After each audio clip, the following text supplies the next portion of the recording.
E aí pessoal, tudo bem com vocês? Começando mais uma videoaula hoje, o assunto é STAR, Standard Terminal Arrival Routes. Hoje vai ser uma aula um pouco mais curta porque a gente já viu praticamente tudo de simbologia na aula de SID, elas são bem parecidas, a gente vai focar só na diferença e revisar algumas coisas importantes. Mas antes, vamos para o briefing. Então, 4 perguntas. Primeiro, como devem ser lidas as Transition ou Routing Instructions? Como é chamado o novo formato de SIDs e STARs da Jepsen? O que é uma TAA e o que significam essas retas?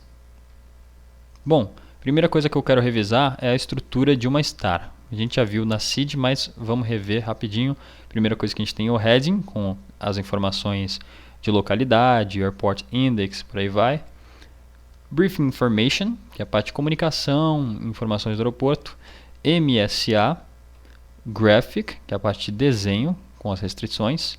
E routing instructions, no caso da STAR, né? Pode ter também transition instructions. E outra coisa que eu quero relembrar é a diferença entre o formato antigo da Jepsen para SIDs e STARs e o formato novo. Então, na esquerda, a gente tem uma carta em preto e branco, que é o formato antigo. Essa carta é de Recife, ela continua sendo usada, porque lá ainda não foi modernizado. E na direita, a gente tem uma carta no formato novo, que é chamado de To-Scale Depiction. Então, se a gente for ver no formato antigo, ela geralmente não está em escala, é a primeira coisa que a gente nota. E ela é em preto e branco, ela não possui representação de elevações, de aeroportos, da cidade, de áreas dessa região para aumentar a consciência situacional. Já na carta nova, tudo isso é representado pela Jepsen com o objetivo de aumentar a orientação. Então a gente pode ver também que além da elevação com a escala, além de todo esse terreno que é representado, a gente tem ainda a MSA, que ela é desenhada na própria carta, em vez de ter um quadradinho no canto superior com ela. E além disso, a gente ainda tem informações de restrição diferentes, né? Na carta da esquerda, na antiga, a gente pode ver que tem um quadrado mais ou menos no fixo Romeo Fox 011 com informações de velocidade máxima de 190 nós, altitude. Na carta nova, as informações elas são coloridas e elas ficam exatamente onde elas precisam ficar, bem nos fixos ou nos waypoints, como a gente pode ver as restrições de altitude e a cor ajuda a identificar elas com mais facilidade. A gente tem também o Highest Elevation, que a gente pode ver na carta nova, bem em cima, 8.961 pés. Ele ficou também mais visual e ele encaixa bem com o terreno, com essa parte de orientação e de elevação. Bom, vamos falar sobre um outro assunto agora. Esse assunto a gente costuma falar mais quando a gente está estudando sobre sobre approach charts, né, carta de aproximação para instrumento. Mas eu decidi trazer ele logo nessa aula de STAR, porque ele é uma transição entre o voo em rota e o voo por aproximação. Então, nada mais justo do que a gente já ver ele em STAR. Eu estou usando a mesma carta que a gente viu no último slide, a carta de Recife, porque essa carta ela termina nesse fixo, Romeo Fox 011, e se a gente for ver, na carta de aproximação que continuaria essa STAR, na IAP, a gente tem o mesmo fixo, Romeo Fox 011, só que a diferença é que na carta de chegada a gente tem uma MSA, que é a Minimum Safety Altitude, e já nessa outra carta a gente tem a TAA, que é a Terminal Arrival Altitude. Então eu decidi primeiro mostrar para vocês a parte prática da TAA, o que é uma TAA, como ela é desenhada, para depois a gente ver a teoria. Então, o que é a TAA? Ela nada mais é do que um método eficiente de você fazer a transição entre o voo em rota e o voo de chegada, e ela substitui a MSA. Então, na carta da esquerda, a gente tem uma MSA de 3.500 pés do Airport Reference Point. Só que esse tipo de altitude, a MSA, ela garante uma separação com obstáculos em caso de emergência, e ela é bem geral, ela é em volta de todo o aeroporto, como a gente pode ver. A TAA ela é mais utilizada para a nossa chegada específica, para o lado que a gente está se aproximando. Então, por exemplo, se a gente está se aproximando pelo Romeo Fox 011, é interessante a gente saber exatamente desse fixo, desse Initial Approach Fix, qual que é a altitude que a gente tem que manter.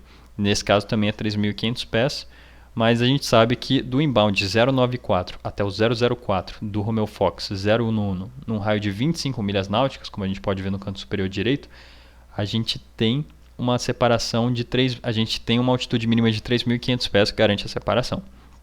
Então, basicamente, o objetivo da TAA é esse, é garantir uma altitude mínima e segura que a gente pode voar para esse setor que a gente está aproximando, utilizando geralmente como referência um fixo RNAV, que é o caso do Romeo Fox 011. Então vamos ver a teoria. E aqui a gente pode ver que ela substitui realmente a MSA, né? A gente não tem uma MSA nessa carta de aproximação, a gente tem só a TAA. Então, a teoria, muita coisa a gente já falou, mas basicamente o nome da TAA é Terminal Arrival Altitude, no caso da ICAO, ou Terminal Arrival Area, no caso da FAA. Ela é uma transição contínua e eficiente do voo em rota para a estrutura da terminal, né, para aproximações RNAV em baixas altitudes. E ela proporciona uma altitude de obstacle clearance compatível com o procedimento. Então, ela garante 1.000 pés de separação, geralmente com obstáculos num raio de 25 milhas, na verdade não é um raio, né? Uma distância de 25 milhas a partir do IAF num determinado quadrante, num determinado arco. E caso não exista IAF, são 25 milhas náuticas do IF, do Intermediate Fix.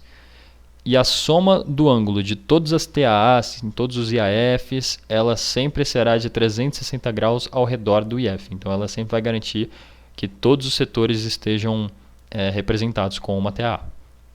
E ela substitui completamente a MSA. Se a gente tiver uma TAA num procedimento de aproximação, a gente não vai ter uma MSA. E agora que a gente viu sobre essas informações, fez uma revisão, vamos aproveitar mais para brifar algumas cartas nessa aula. Bom, então temos Guarulhos, uma carta de chegada, começando pelo cabeçalho dela. Vamos lá. São Paulo, Brasil, Star, carta Jeppesen, revisão e efetiva de 3 de maio de 2019, index number 20-2 Charlie, Serra Bravo Golf Romeo, GRU, Guarulhos, Governador André Franco Montoro, International.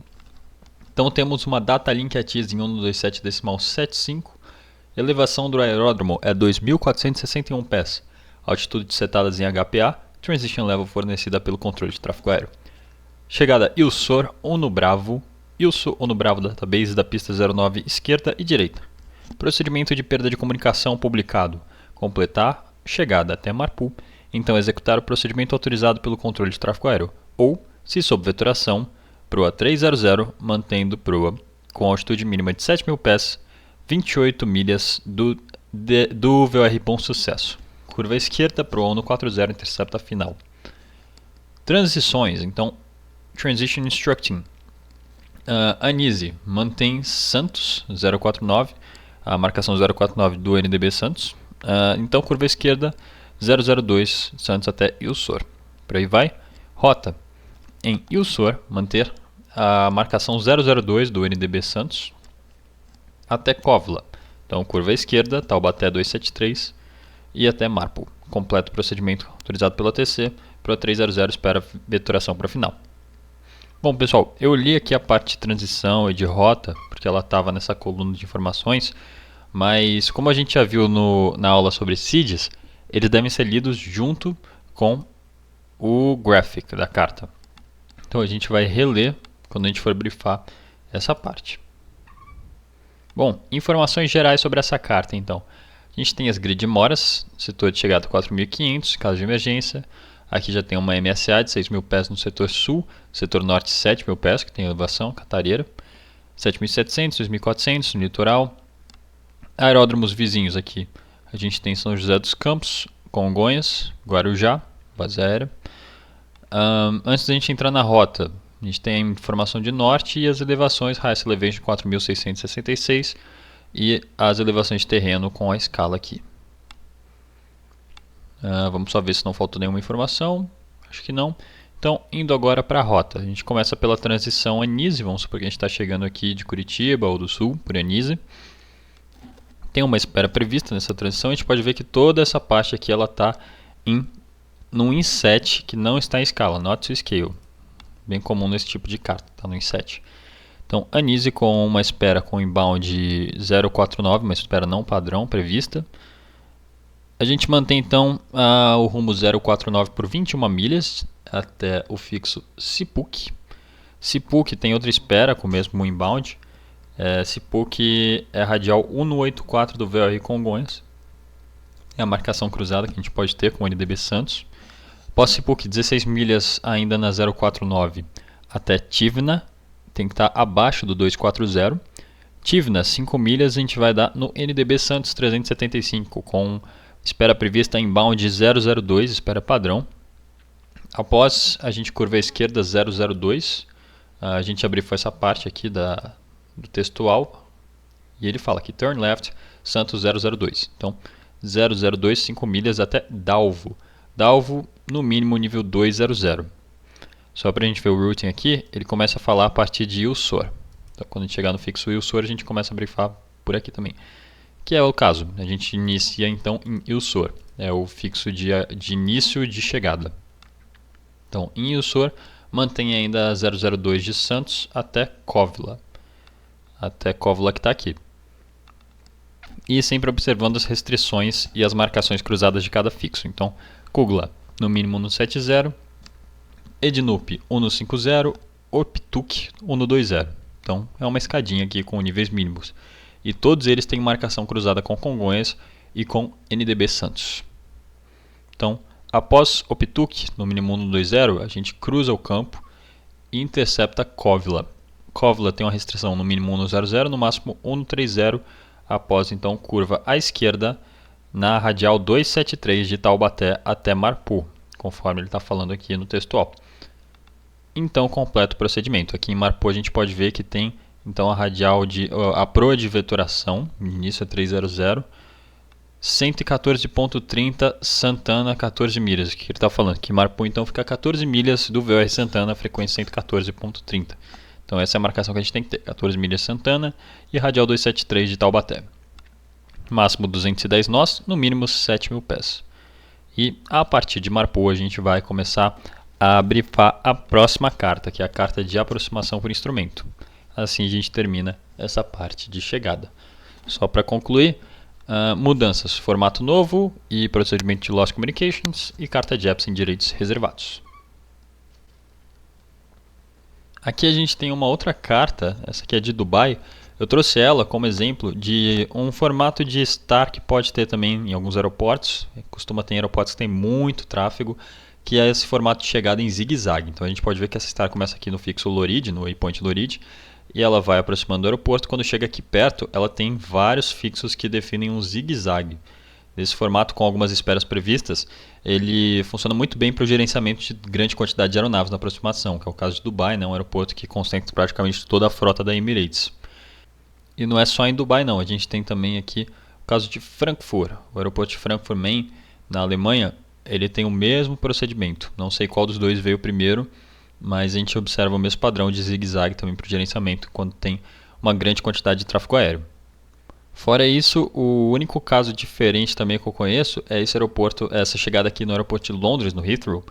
A gente tem uma chegada Aleso no Hotel, é o nome da chegada. E essa carta, esse procedimento de chegada, ele é dividido em duas cartas na realidade. A gente pode ver que ele vai levar a gente até esse VOR aqui, que é Biggin. E a partir daqui não tem mais rota, não tem mais informação se deve ser por vetoração, o que vai acontecer. Ele só acaba aqui nessa espera. A única coisa que ele fala é Warning, do not proceed beyond Big VOR without ATC clearance. Então, chegou em Big, tem que fazer espera. E leva a gente para essa outra carta aqui. Então a gente pode ver que em Big, após a espera, tem publicação prevista então para as duas cabeceiras. É uma outra parte da Star e a gente pode aproximar tanto pela 27 quanto pela 09. Está prevista essa chegada. A partir desses fixos a gente vai começar a brifar a IAP, a Initial Approach, a Instrument Approach Chart. Bom, finalizamos agora então a aula de Star. Antes da gente encerrar, vamos fazer o debriefing respondendo aquelas perguntas do início. Então, como devem ser lidas as Transition ou Route Instructions? Elas devem ser lidas sempre em conjunto com o Graphic, nunca separadas, porque as informações são sempre complementares. Como é chamado o novo formato de SID Stars da Jepsen? Eles são chamados de Two Scale Depiction, são em escala. O que é uma TAA? É a Terminal Arrival Altitude, ela proporciona transição eficiente entre a rota e a aproximação. E o que significam essas setas é a simbologia de vetoração. Se a gente tiver essa seta, quer dizer que a aeronave será vetorada. E assim encerramos essa aula sobre Star. Vejo vocês na próxima sobre aproximação por instrumento.